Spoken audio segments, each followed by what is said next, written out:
আসসালামু আলাইকুম ওয়া রাহমাতুল্লাহি ওয়া বারাকাতুহু।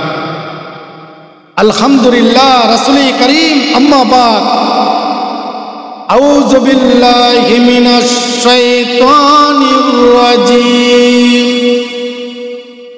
বিসমিল্লাহির রাহমানির রাহিম।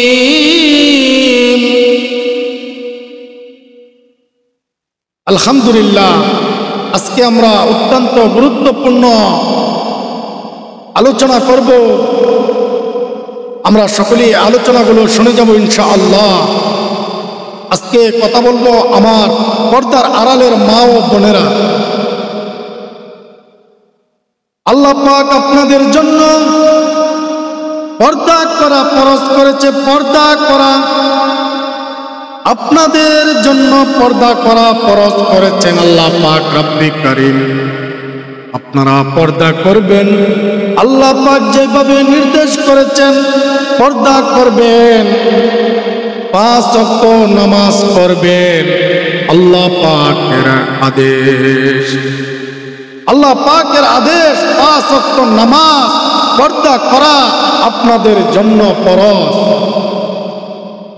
এই জন্য পর্দার আড়ালের মা বোনদেরকে বলি, আপনারা যদি 5 ওয়াক্ত নামাজ পর্দা করে রোজার মৌসুমে রোজা রাখেন, স্বামীর খেদমত করেন, শ্বশুর শাশুড়ির খেদমত করেন,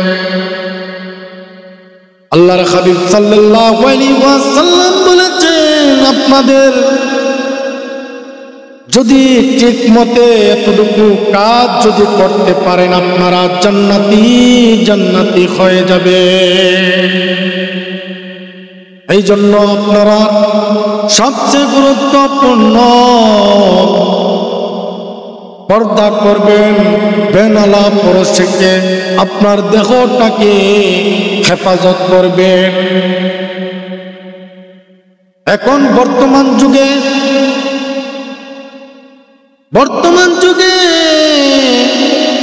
বেপর্দা হয়ে গেছি। আমাদের মা বোনদেরকে বলি, বেপর্দা চলাফেরা করবেন না। একটি আমল যদি না করেন, জাহান্নাম ছাড়া আর কোনো উপায়, আর কোনো রাস্তা থাকবে না পর্দা করা। এই পর্দা যদি আপনি না করেন, আপনার জন্য জাহান্নাম যথেষ্ট।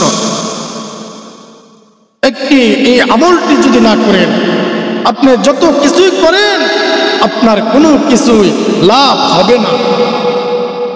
সম্মানিত মা বোনদেরকে বলি, হাতে পায়ে ধরে বলি, পর্দা অবশ্যই পর্দা করবেন।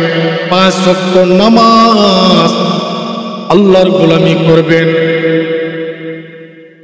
ইনশাআল্লাহ আল্লাহ পাক যেন